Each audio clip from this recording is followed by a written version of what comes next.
ನಮಸ್ಕಾರ ವೀಕ್ಷಕರೇ, ಇದೇ ಒಂದು ಡಿಸೆಂಬರ್ 30ನೇ ತಾರೀಕು ಬಹಳ ವಿಶೇಷವಾದ ಮತ್ತು ಭಯಂಕರವಾದ ಅಮಾವಾಸ್ಯೆ ಇದೆ. ಈ ಒಂದು ವರ್ಷದ ಕೊನೆಯ ಒಂದು ಎಳ್ಳು ಅಮಾವಾಸ್ಯೆ ಅಂತ ಈ ಒಂದು ಅಮಾವಾಸ್ಯೆಯನ್ನು ಕರೆಯಲಾಗುತ್ತೆ. ಈ ಒಂದು ವಿಶೇಷವಾದ ಅಮಾವಾಸ್ಯೆ ನಂತರ ಶನಿದೇವನ ಕೃಪೆ 5 ರಾಶಿಯವರಿಗೆ ಶುಕ್ರದಶೆಯನ್ನು ತಂದುಕೊಡುತ್ತೆ ಮತ್ತು ಮಹಾ ಅದೃಷ್ಟವಂತರು ವಿಪರೀತ ರಾಜಯೋಗ ಮತ್ತು ಹಣದ ಒಂದು ಸುರಿಮಳೆ ಆಗುತ್ತೆ ಅಂತ ಹೇಳಿದರೆ ತಪ್ಪಾಗಲಾರದು. ಸ್ನೇಹಿತರೆ, ಹಾಗಾದರೆ ಈ ಒಂದು ಡಿಸೆಂಬರ್ 30ನೇ ತಾರೀಕು ವಿಶೇಷವಾದ ಅಮಾವಾಸ್ಯೆ ನಂತರ ಯಾವ ರಾಶಿಗಳಿಗೆ ಯಾವೆಲ್ಲ ಯೋಗ ಫಲಗಳು ದೊರೆಯುತ್ತೆ ಅಂತ ನಾವು ಇವತ್ತಿನ ಈ ವಿಡಿಯೋದಲ್ಲಿ ನಿಮಗೆ ಸಂಪೂರ್ಣ ಮಾಹಿತಿನ ನಾವು ತಿಳಿಸ್ಕೊಡ್ತೀವಿ. ಬನ್ನಿ, ಅದಕ್ಕೂ ಮುನ್ನ ನೀವು ಕೂಡ ಶನಿದೇವನ ಭಕ್ತರಾಗಿದ್ದಲ್ಲಿ ಈ ಒಂದು ವಿಡಿಯೋನ ಪ್ರತಿಯೊಬ್ಬರು ಕೂಡ ಲೈಕ್ ಮಾಡಿ. ಹಾಗೆ ನೀವು ನಮ್ಮ ಚಾನಲ್ಗೆ ಸಬ್ಸ್ಕ್ರೈಬ್ ಆಗಿಲ್ಲ ಅಂದರೆ ಈಗಲೇ ಸಬ್ಸ್ಕ್ರೈಬ್ ಮಾಡಿ, ಪಕ್ಕದಲ್ಲಿ ಕಾಣುವಂತಹ ಬೆಲ್ ಬಟನ್ನ ಪ್ರೆಸ್ ಮಾಡಿಕೊಳ್ಳಿ. ಶ್ರೀ ಅಷ್ಟಮಂಗಳ ಜ್ಯೋತಿಷ್ಯ ಪೀಠ ಪಂಡಿತ್ ಶ್ರೀ ಸುದರ್ಶನ್ ಜೋಶಿ ನಿಮ್ಮ ಜೀವನದ ಸಮಸ್ಯೆಗಳಾದ ವಿದ್ಯಾಭ್ಯಾಸದಲ್ಲಿ ತೊಂದರೆ, ಆರೋಗ್ಯ ಸಮಸ್ಯೆ, ಹಣಕಾಸಿನಲ್ಲಿ ತೊಂದರೆ, ಅತ್ತೆ ಸೊಸೆ ಕಿರಿಕಿರಿ, ಶತ್ರುನಾಶ, ಪ್ರೀತಿಯಲ್ಲಿ ನಂಬಿ ಮೋಸ, ಮಾಟ ಮಂತ್ರದಲ್ಲಿ ತೊಂದರೆ, ಸ್ತ್ರೀ ಪುರುಷ ವಶೀಕರಣ, ಕೋರ್ಟ್ ಕೇಸ್,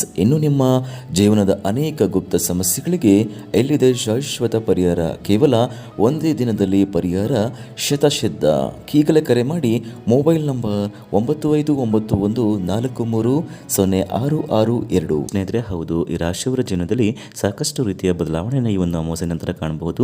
5 ರಾಶಿಯವರಿಗೆ ಮುಂದಿನ ದಿನಗಳು ತುಂಬಾನೇ ಶುಭವಾಗಿರುತ್ತೆ ಅಂತ ಹೇಳಿದರೆ ತಪ್ಪಾಗಲಾರದು. ಪ್ರಯೋಜನಗಳನ್ನು ಈ ರಾಶಿಯವರು ಪಡೆಯಬಹುದು. ಇನ್ನು ವ್ಯಾಪಾರವನ್ನ ಮತ್ತು ವ್ಯವಹಾರವನ್ನ ಮಾಡುವಂತಹ ವ್ಯಕ್ತಿಗಳು ಕೂಡ ವ್ಯಾಪಾರ ವ್ಯವಹಾರದ ಕಡೆ ಹೆಚ್ಚು ಗಮನವನ್ನು ಕೊಡಬೇಕು. ಏಕೆಂದರೆ ವ್ಯಾಪಾರ ವ್ಯವಹಾರದಲ್ಲಿ ನಿಮಗೆ ಸಾಕಷ್ಟು ರೀತಿಯ ಸಮಸ್ಯೆಗಳು, ತೊಂದರೆಗಳು ಎದುರಾಗುವ ಸಾಧ್ಯತೆ ಇರುತ್ತೆ. ಅದರಿಂದ ತುಂಬ ಜಾಗರೂಕತೆಯಿಂದ ನೀವು ಇರೋದು ತುಂಬಾ ಮುಖ್ಯ. ನಿಮ್ಮ ಒಂದು ಆದಾಯದ ಅರಿವು ಕೂಡ ಹೆಚ್ಚಾದಂತೆ ಖರ್ಚುಗಳು ಕೂಡ ಹೆಚ್ಚಾಗಬಹುದು. ಆದರೆ ಅದರ ಕಡೆ ನೀವು ಸ್ವಲ್ಪ ಗಮನವನ್ನು ಕೊಡೋದ್ರಿಂದ ತುಂಬಾ ಉಳಿತಾಗುತ್ತದೆ. ಈ ಒಂದು ವಿಶೇಷವಾದ ಅಮಾವಾಸ್ಯೆ ನಂತರ ಶನಿದೇವನ ಕೃಪೆ ನಿಮ್ಮ ಮೇಲೆ ಬೀಳೋದ್ರಿಂದ ನೀವು ಒಂದು ಅದೃಷ್ಟದಾಯಕ ದಿನಗಳನ್ನು ಕಾಣ್ತೀರಿ ಅಂತಲೇ ಹೇಳ್ಬೋದು. ಇನ್ನು ನೀವೇನಾದರೂ ಬಂಡವಾಳವನ್ನು ಹೂಡಿಕೆ ಮಾಡಿರುವಂತಹ ವ್ಯಕ್ತಿಗಳ ಆಗಿದ್ರೆ ಬಂಡವಾಳವನ್ನು ಹೂಡಿಕೆಯಿಂದ ಸಾಕಷ್ಟು ಪ್ರಯೋಜನಗಳನ್ನು ನೀವು ಪಡಿತೀರಿ. ಈ ಒಂದು ಅಮಾವಾಸ್ಯೆ ನಂತರ ಎಲ್ಲ ರೀತಿಯಲ್ಲೂ ಕೂಡ ನಿಮಗೆ ಸಾಕಷ್ಟು ಅನುಕೂಲ ಎಂಬುದು ಉಂಟಾಗುತ್ತೆ. ಇನ್ನು ಮದುವೆಯಾಗದೇ ಇರುವಂತಹ ವ್ಯಕ್ತಿಗಳಿಗೆ ಕಂಕಣ ಭಾಗ ಕೂಡಿ ಬರುತ್ತೆ.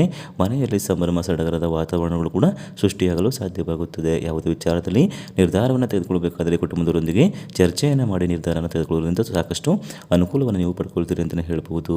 ಸ್ನೇಹಿತರೆ, ಹಾಗಾದರೆ ಇಷ್ಟೆಲ್ಲ ಲಾಭಗಳನ್ನು ಪಡೆದು ಈ ಒಂದು ವಿಶೇಷವಾದ ಅಮಾವಾಸ್ಯೆ ನಂತರ ಶನಿದೇವನ ಕೃಪೆಯನ್ನು ಪಡೆಯುವಂತಹ ಅದೃಷ್ಟವಂತ ರಾಶಿಗಳು ಯಾವ್ಯಾವು ಅಂತ ನಾವು ನೋಡೋದಾದರೆ ಕನ್ಯಾ ರಾಶಿ, ವೃಶ್ಚಿಕ ರಾಶಿ, ಮೇಷರಾಶಿ, ಮಿಥುನ ರಾಶಿ ಮತ್ತು ಕಟಕ ರಾಶಿ. ಇವುಗಳಲ್ಲಿ ನಿಮ್ಮ ರಾಶಿ ಇದ್ದರೂ ಇಲ್ಲದಿದ್ದರೂ ಭಕ್ತಿಯಿಂದ ನೀವು ಓಂ ಶನಿದೇವ ಎಂದು ಕಮೆಂಟ್ ಮಾಡಿ ಹಾಗೂ ಈ ಒಂದು ವಿಡಿಯೋ ಲೈಕ್ ಕೊಟ್ಟು ಎಲ್ಲ ಕಡೆ ಶೇರ್ ಮಾಡಿ.